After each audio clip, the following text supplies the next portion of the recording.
The Miraculous Journey of Edward Tulane by Kate DeCamillo. Chapter 17, read aloud by Mrs. Chavez. Chapter 17 Vocabulary. Loathed, intensely disliked, obliged, to have a debt of gratitude. Bryce slung Edward over his shoulder. He started to walk. "I come to get you for Sarah Ruth," Bryce said. "You don't know Sarah Ruth. She's my sister. She's sick. She had her a baby doll made out of china. She loved that baby doll, but he broke it. He was drunk and stepped on that baby's head and smashed it into 100 million pieces. Then pieces was so small, I couldn't make them go back together. I couldn't. I tried and I tried." At this point in his story, Bryce stopped walking and shook his head and wiped at his nose with the back of his hand. "Sarah Ruth ain't had nothing to play with since. He won't buy her nothing. He says she don't need nothing. He says she don't need nothing because she ain't gonna live. But he don't know." Bryce started to walk again. "He don't know," he said. Who he was not clear to Edward. What was clear was that he was being taken to a child to make up for a loss of a doll. A doll!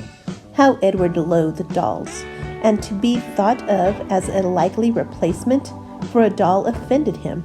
But it's still, he had to admit, a highly preferable alternative to hanging by his ears from a post. The house in which Bryce and Sarah Ruth lived was so small and crooked that Edward did not believe at first that it was a house. He mistook it instead for a chicken coop. Inside, there were 2 beds and a kerosene lamp, and not much else. Bryce laid Edward at the foot of one of the beds and then lit the lamp. "Sarah," Bryce whispered. "Sarah Ruth, you got to wake up now, honey. I brung you something." He took the harmonica out of his pocket and played the beginning of a simple melody. The little girl sat up in her bed and immediately started to cough. Bryce put his hand on her back. "That's all right," he told her. "That's okay." She was young, maybe 4 years old, and she had white blonde hair, and even in the poor light of the lamp, Edward could see that her eyes were the same gold-flecked brown as Bryce's. "That's right," Bryce said. "You go ahead and cough." Sarah Ruth obliged him. She coughed and coughed and coughed. On the wall of the cabin, the kerosene light cast her trembling shadow, hunched over and small. The coughing was the saddest sound that Edward had ever heard, sadder even than the mournful call of the whippoorwill. Finally, Sarah Ruth stopped. Bryce said, "You want to see what I brung you?" Sarah Ruth nodded. "You got to close your eyes." The girl closed her eyes. Bryce picked up Edward and then held him so that he was standing straight like a soldier at the end of the bed. "All right now, you can open them." Sarah Ruth opened her eyes, and Bryce moved Edward's china legs and china arms so it looked as if he were dancing. Sarah Ruth laughed and clapped her hands. "Rabbit," she said.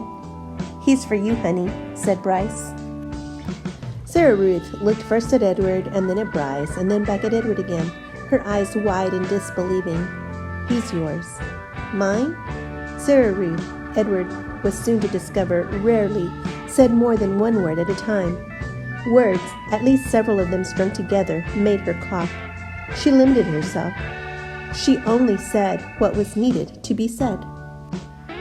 "Yours," said Bryce. "I got him special for you." This knowledge proved another fit of coughing in Sarah Ruth as she hunched over again. When the fit was done, she uncurled herself and held out her arms.